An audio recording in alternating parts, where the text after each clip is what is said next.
새벽기도에 나오신 여러분들을 주님의 이름으로 환영합니다. 다 함께 샘물의 기도로 기도드리겠습니다. 마음 모아 샘물의 기도를 하나님께 드립니다. 먼저 우리 믿음을 고백합니다. 너희 성도들아 여호와를 경외하라. 그를 경외하는 자에게는 부족함이 없도다. 아멘. 여호와를 경외하는 자에게 아낌없이 복 주신다 약속하신 하나님, 그 약속을 붙들고 하루를 엽니다. 주를 경외하는 샘물 성도들이 모든 좋은 것에 부족함 없이 채우시는 하나님을 경험하게 하옵소서. 예배와 교회를 위해 기도합니다. 주를 찾는 자는 다 주 안에서 즐거워하고 기뻐하게 하시며 주의 구원을 사랑하는 자는 항상 말하기를 여호와는 위대하시다 하게 하소서. 아멘. 하나님의 구원을 날마다 소망하는 샘물이 되기 원합니다. 하나님을 갈망하는 샘물이 되게 하사 모든 예배 가운데 우리를 채우시는 하나님을 경험하게 하옵소서. 목장과 성도들을 위해 기도합니다. 백성들아 시시로 그를 의지하고 그의 앞에 마음을 토하라. 하나님은 우리의 피난처시로다. 아멘. 우리의 연약함을 아시는 주님, 주님께서 저희의 마음속 깊은 곳까지 통찰하시고 환난 가운데서 저희 영혼을 지키시는 줄 믿습니다. 목장이 기도 제목마다 높으신 지혜와 선하신 뜻으로 응답해 주시며 저희가 하나님의 응답에 이를 때까지 낭망하지 않도록 힘을 더하여 주옵소서. 다음 세대와 청년들을 위해 기도합니다. 내 아들아 완전한 지혜와 근신을 지키고 이것들이 내 눈앞에서 떠나지 말게 하라. 아멘. 샘물의 다음 세대가 말씀 앞에 엎드릴 줄 아는 복된 세대가 되게 하옵소서. 살아계신 하나님을 인정하며 마음에 모셔 순종하고 모든 믿을 만한 것보다 하나님 이름을 의지하게 하옵소서. 나라와 선교를 위해 기도합니다. 여호와께서 다스리시나니 땅은 즐거워하며 허다한 섬은 기뻐할지어다. 구름과 흑암이 그를 둘렀고 의와 공평이 그의 보좌의 기초로다. 아멘. 하나님의 통치가 이 나라와 선교지 곳곳에 임하게 하옵소서. 하나님께서 권세를 허락하신 자들이 지혜와 분별력을 갖게 하시고 생명과 가정을 살리는 일에 힘쓰는 우리나라가 되게 하옵소서. 단기봉사의 걸음마다 함께 하셔서 복음으로 그 땅을 즐겁게 하시고 샘물의 일꾼들을 통하여 영광을 받으시옵소서. 주께서 파송하신 선교사님들을 기억해 주셔서 사방이 막힌 곳에서도 하나님과 소통하게 하시고 필요한 지혜와 물질과 사람을 보내사 복음 전파 사역이 흥왕케 하옵소서. 하나님만이 우리의 도움이 되십니다. 이 모든 간구를 우리 주 예수님의 이름으로 기도드립니다. 아멘. 오늘 하나님께서 우리에게 주시는 말씀은 열왕기상 19장 9절에서 21절 말씀입니다. 엘리야가 그곳 굴에 들어가 거기서 머물더니 여호와의 말씀이 그에게 임하여 이르시되 엘리야야 네가 어찌하여 여기 있느냐. 그가 대답하되 내가 만군의 하나님 여호와께 열심히 유별하오니 이는 이스라엘 자손이 주의 언약을 버리고 주의 제단을 헐며 칼로 주의 선지자들을 죽였음이오며 오직 나만 남았거늘 그들이 내 생명을 찾아 빼앗으려 하나이다. 여호와께서 이르시되 너는 나가서 여호와 앞에서 산에 서라 하시더니 여호와께서 지나가시는데 여호와 앞에 크고 강한 바람이 산을 가르고 바위를 부수나 바람 가운데에 여호와께서 계시지 아니하며 바람 후에 지진이 있으나 지진 가운데에도 여호와께서 계시지 아니하며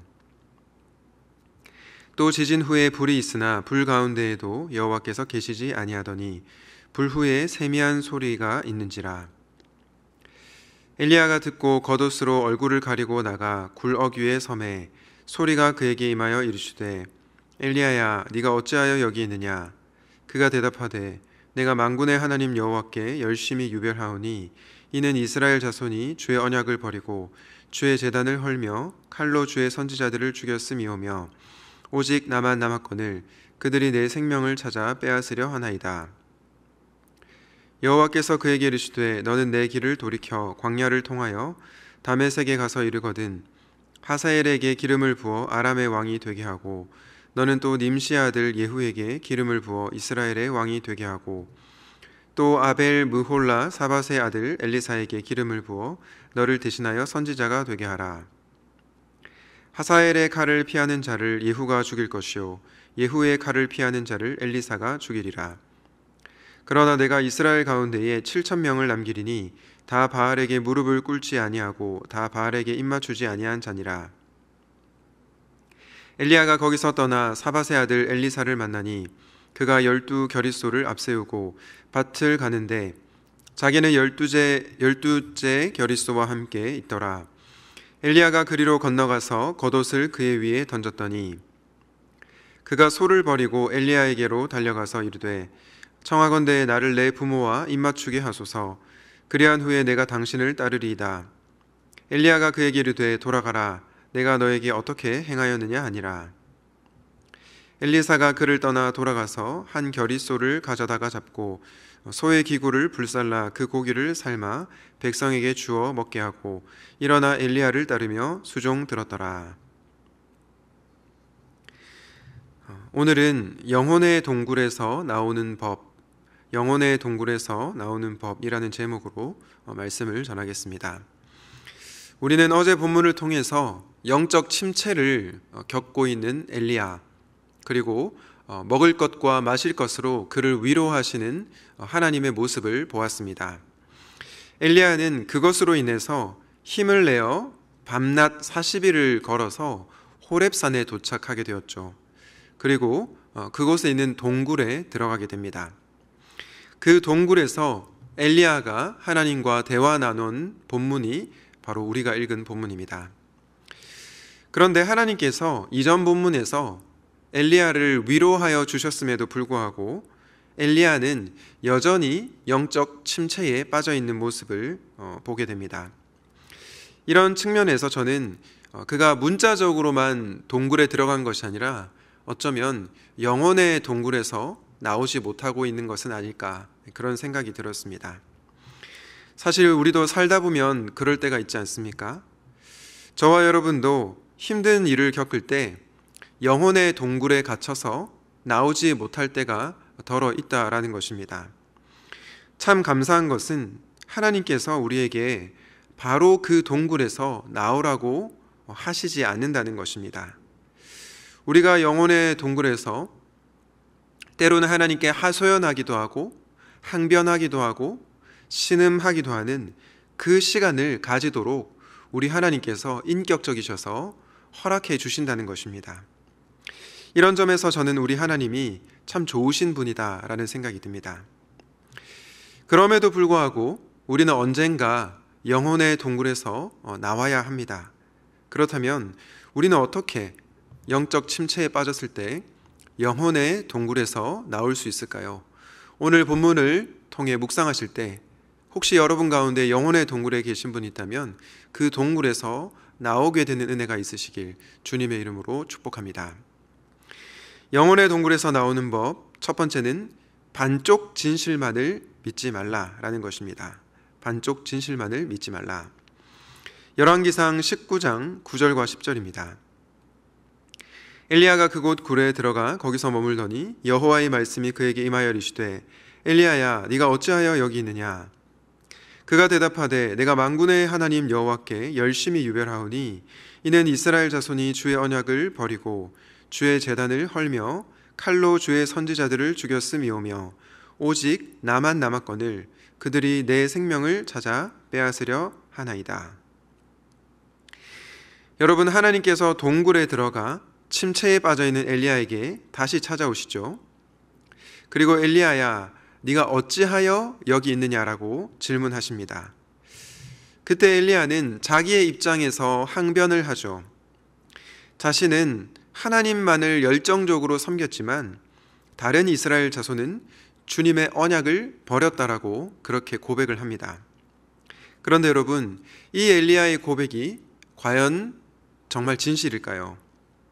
반은 맞고 반은 틀리다고 할 수 있습니다. 여러분, 정말로 엘리야가 하나님만 열정적으로 섬겼습니까? 그렇지 않습니다. 그럴 때도 있었지만 이세벨의 위협을 느껴 도망친 적도 있었습니다. 또한 정말로 이스라엘 자손 모두가 주님의 언약을 버렸습니까? 아닙니다. 우리가 열왕기상 18장 말씀을 통해서 알 수 있었듯이 하나님을 경외하며 선지자들을 굴에 숨겨주고 떡과 물을 먹인 오바댜가 있었습니다. 이렇게 엘리야는 반쪽 진실만을 믿고 있었기 때문에 자신의 영혼의 동굴에서 나올 수가 없었던 것입니다. 사실 저와 여러분도 그럴 때가 있지 않습니까? 우리도 내 삶을 둘러싼 여러 가지 문제 앞에서 반쪽 진실만을 붙잡고 있기 때문에, 그 반쪽 진실만을 믿고 있기 때문에 침체에서 여전히 벗어나지 못할 때가 있다라는 것입니다. 그러나 가만히 생각해 보면 그것은 말 그대로 반쪽 진실이지 온전한 진실이 아닙니다. 바라기는 여러분이 믿고 있는, 여러분이 주장하고 있는 그것이 전부가 아님을 깨닫고 영혼의 동굴에서 나오게 되시길 예수님의 이름으로 축복합니다. 영혼의 동굴에서 나오는 두 번째 방법은 무엇일까요? 바로 하나님의 큰 그림을 신뢰하라라는 것입니다. 대부분의 사람들은 어떤 문제로 영적 침체에 빠져 있을 때 딱 그 문제에 매몰되는 경향성이 있습니다. 시야가 좁아진다는 거죠. 그래서 더더욱 내가 생각하는 그 영혼의 동굴에서 빠져나오기가 어렵습니다. 그때 우리가 붙잡아야 할 메시지가 무엇이라고요? 바로 하나님의 큰 그림을 신뢰하는 것입니다. 열왕기상 19장 15절부터 18절에 보면 하나님께서 엘리야에게 새로운 임무를 주시죠. 그게 뭡니까? 하사엘에게 기름을 부어 아람의 왕이 되게 하는 것, 예후에게 기름을 부어 이스라엘의 왕이 되게 하는 것, 그리고 엘리사에게 기름을 부어 엘리야를 대신하여 선지자가 되게 하는 것입니다. 여기서 하사엘과 예후와 엘리사는 모두 악한 아합의 가문을 멸절시킬 자들입니다. 하나님께서 이 사람들을 세우셔서 악을 멸하려는 계획을, 그 큰 그림을 갖고 계셨다는 것입니다. 예전에 한 영화에서 넌 계획이 다 있구나 라는 대사가 유행을 했었죠.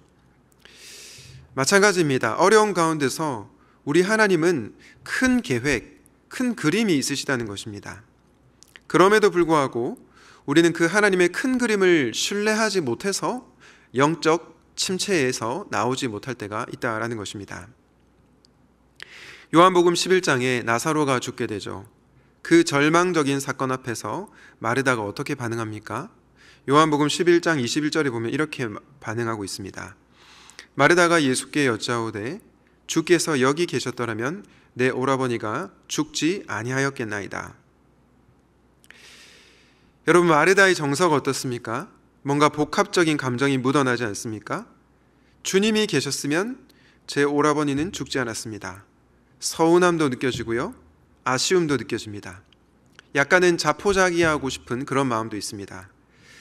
그런데 예수님께서 사실은 큰 그림이 있으셨죠. 나중에 나사로를 살릴 그림 말입니다. 그러나 마르다는 그것을 보지 못했기 때문에 침체에 빠지게 되었던 것입니다. 사랑하는 성도 여러분, 우리는 시야가 좁아서 하나님의 큰 그림, 빅픽처를 보지 못할 때가 있습니다. 특별히 영적 침체에 빠질 때는 더더욱 그러하죠. 그러나 바로 그때 하나님의 크신 그림이 있다는 것을 기억하시기 바랍니다. 그 그림을 신뢰하시기 바랍니다. 바라기는 하나님의 큰 그림을 신뢰하는 가운데 영혼의 동굴에서 나오게 되는 은혜가 있으시길 주님의 이름으로 축복합니다. 영혼의 동굴에서 나오는 법을 묵상하고 있는데요, 반쪽 진실만을 믿지 말라, 그리고 하나님의 큰 그림을 신뢰하라 라는 말씀을 드렸습니다. 마지막으로 영혼의 감옥에서 나올 수 있는 방법은 무엇일까요? 바로 부드러운 주님의 음성을 들으라 라는 것입니다. 열왕기상 19장 11절 12절입니다. 여호와께서 이르시되 너는 나가서 여호와 앞에서 산에 서라 하시더니 여호와께서 지나가시는데 여호와 앞에 크고 강한 바람이 산을 가르고 바위를 부수나 바람 가운데에 여호와께서 계시지 아니하며 바람 후에 지진이 있으나 지진 가운데에도 여호와께서 계시지 아니하며 또 지진 후에 불이 있으나 불 가운데에도 여호와께서 계시지 아니하더니 불 후에 세미한 소리가 있는지라.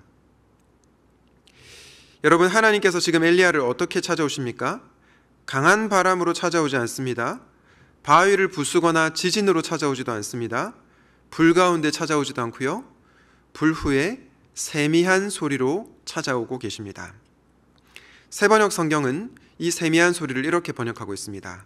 부드럽고 조용한 소리가 들렸다. 부드럽고 조용한 소리로 다가오시는 하나님, 이 하나님이 영적 침체에 빠진 이들에게 다가오시는 하나님이라는 것입니다.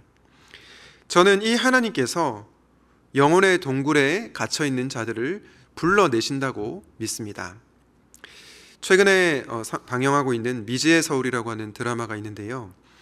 이 드라마에 보면 주인공 미지는 단거리 달리기를 너무 잘해서 체육 특기생으로 대학 준비를 하고 있었습니다.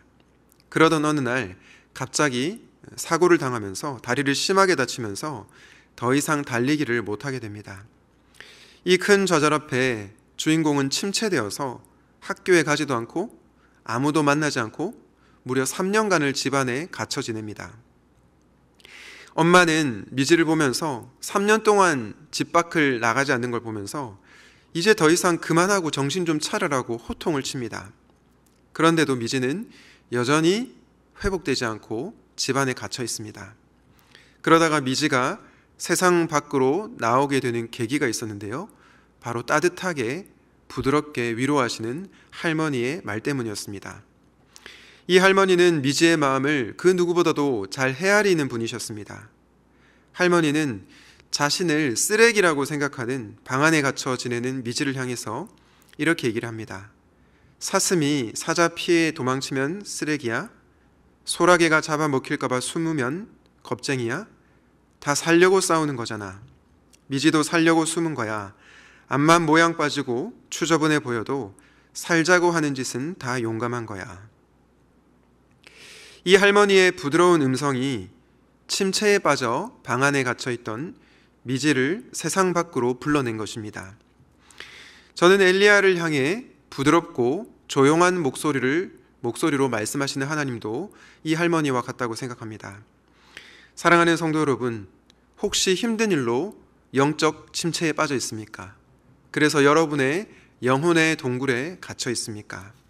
그렇다면 오늘 이 시간 여러분에게 말씀하시는 부드러운 주님의 음성을 들으십시오. 여러분의 마음을 헤아리시고 공감하시는 그분의 음성을 들으십시오.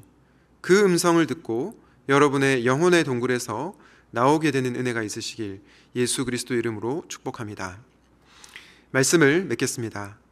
아무리 신실한 신자라고 하더라도 때로 너무 힘든 일로 인해서 영혼의 동굴에 갇혀 있을 때가 있습니다. 저와 여러분 모두 마찬가지입니다. 그러니 그런 여러분을 너무 자책하지 마십시오. 다만 여러분의 영혼을 위하여 반쪽 진실만을 믿지 말고 하나님의 큰 그림을 신뢰하며 부드럽고 조용한 목소리로 다가오시는 주님의 음성을 들으십시오. 그리하여 여러분의 동굴에서 나오게 되는 은혜가 있으시기를 예수 그리스도 이름으로 축원드립니다. 아멘. 오늘 말씀을 기억하면서 반쪽 진실만을 믿지 말고 하나님의 큰 그림을 신뢰하며 부드러운 주님의 음성을 듣는 가운데 영혼의 동굴에서 나오게 되는 은혜를 허락하여 달라고 기도하면 좋겠습니다.